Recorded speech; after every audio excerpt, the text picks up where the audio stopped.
Donc ce que le frère Loïc, je ne veux pas faire trop long, ce que le frère Loïc nous a enseigné, et c'est carrément ça, c'est que ce jubilé, c'est le cœur. Voilà. Jusqu'à présent, dans la nation essénienne, on était dans le petit frère, c'est-à-dire ce qui est en dessous du cœur. Et ce qui doit maintenant apparaître de ce nouveau jubilé, de cette nouvelle porte, qui s'ouvre pour les prochaines années, c'est le cœur qui est au-dessus, le cœur qu'on ne connaît pas, le cœur qui est au-dessus du petit frère. Ça veut dire un cœur qui n'est pas de ce monde. Un cœur qui appartient aux anges, le cœur solaire quelque part, le cœur là, comme cette parole du maître de Nov quelque part. Si on regarde bien, ayons le cœur pur comme le cristal. Voilà, le maître lui commence là, c'est là. Ayons le cœur pur comme le cristal, il s'occupe pas du tout du petit frère. Voilà. Ayons le cœur pur comme le cristal, l'intellect lumineux comme le soleil, l'âme vaste comme l'univers, l'esprit puissant comme Dieu et uni à Dieu. Le maître de Nov, ça c'est une clé pour le jubilé.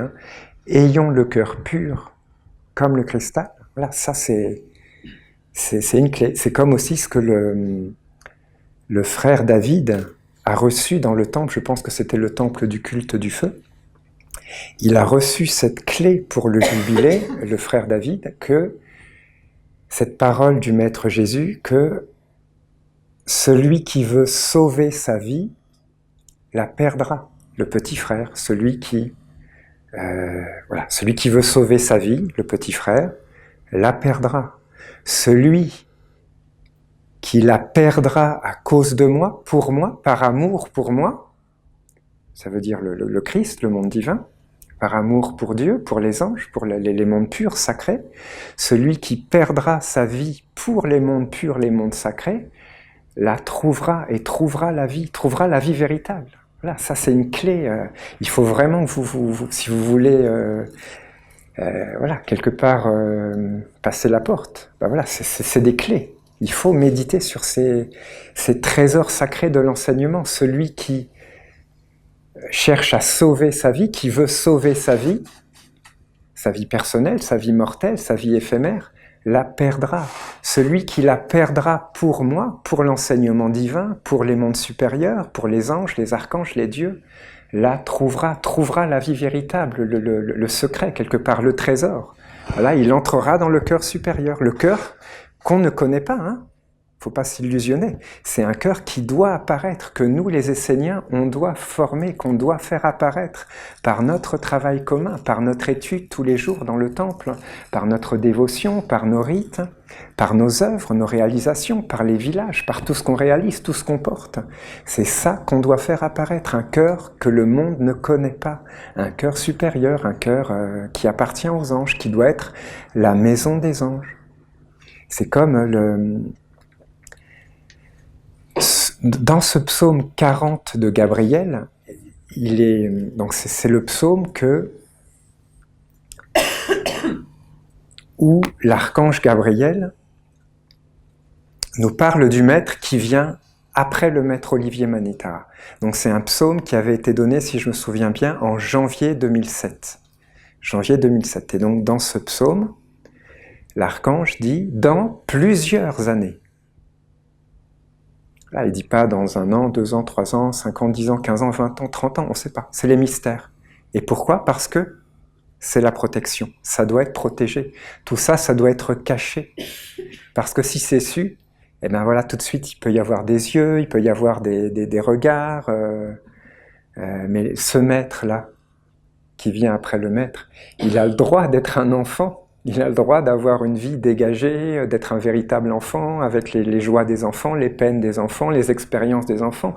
Faut pas qu'il y ait des regards qui l'enferment. Voilà, c'est pour ça que ça doit être caché. C'est pour ça que ça doit être dans le mystère, quelque part.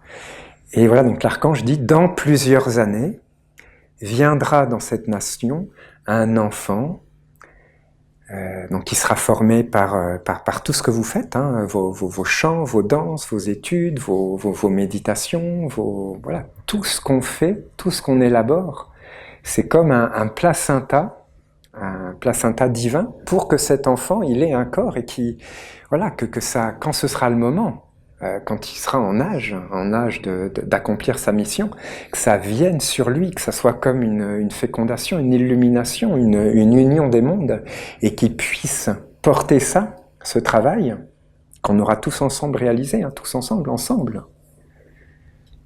plus haut. Voilà. C'est ça, ça a toujours été ça le chemin. Le maître de Neuf, quelque part, il a légué son corps au maître Ivanov, qui l'a porté plus loin. Et pareil, le maître Ivanov, il a légué son corps à notre maître, Olivier, qui l'a porté plus loin. Et c'est pareil, voilà, le maître qui vient après le maître, et ben voilà, notre maître, ça va être sa mission, son travail. Il faudra qu'il porte ce travail plus loin. Et une de ses missions, ça va être justement de travailler pour ce cœur qu'on ne connaît pas, ce cœur solaire, ce cœur qui appartient à Dieu, aux anges. Parce que ce psaume dit qu'il viendra avec un diamant dans le cœur. Il viendra avec un diamant, un trésor caché. Voilà. Quelque part, c'est le vrai trésor.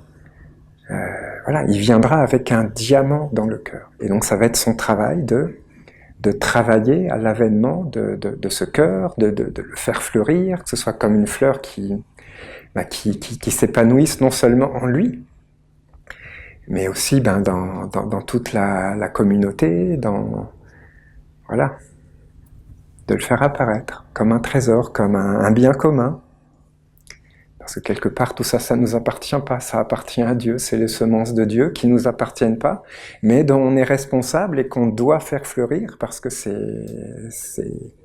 notre responsabilité, elles nous sont confiées, voilà, parce je dis nous parce qu'on est ensemble, on est une communauté, voilà, quelque part, on n'est pas séparés les uns des autres. Tout ce qu'on fait va servir à constituer le corps de ce maître, à le porter, chaque victoire pour la lumière, que ce soit dans n'importe lequel d'entre nous, c'est une victoire pour lui, parce que ça le rend plus fort. Si la lumière est plus forte dans n'importe lequel d'entre nous, dans l'autre, eh ben, c'est la victoire de tous. C'est comme ça qu'il faut penser. Il ne faut pas être dans les bêtises de se comparer, non. La victoire de mon frère, de ma sœur dans la lumière, c'est ma victoire, c'est la victoire de tous, parce que c'est la victoire du Père. Et il n'y a pas d'autre victoire que la victoire du Père. Et voilà, on ne peut pas savoir, il ne faut pas comparer, il ne faut pas être dans le piège de la comparaison, parce que la petite fleur qui est jaune, la toute petite fleur qui est jaune, eh ben, si elle fleurit, qu'elle s'épanouit, elle est dans la victoire de Dieu. Et on n'a pas à la comparer avec le rosier sauvage, voilà, qui, lui, il est différent, c'est un rosier, donc quand il fleurit, quand il s'épanouit, ben, ça donne des roses. C'est pas comme la petite fleur jaune, mais chacun doit être à sa place. Et chacun doit pouvoir fleurir dans ce qu'il est, dans ce qu'il porte, dans le don que Dieu lui a confié, c'est-à-dire que à chacun d'entre nous, c'est pas, voilà, chacun d'entre nous, on a des dons, quelque chose de divin qui ne nous appartient pas, qui appartient à Dieu, au Père, mais qu'on doit faire fleurir pour le bien commun. On doit offrir notre fleur ou voilà notre fruit. Certains, ils doivent devenir des arbres et doivent offrir des fruits, voilà. Des pommes, des poires, mais on n'a pas à comparer les pommes et les poires. Les pommes et les poires sont aussi bonnes les unes que les autres, ou les bananes, ben voilà, il faut une diversité, c'est ça la splendeur, c'est ça la richesse,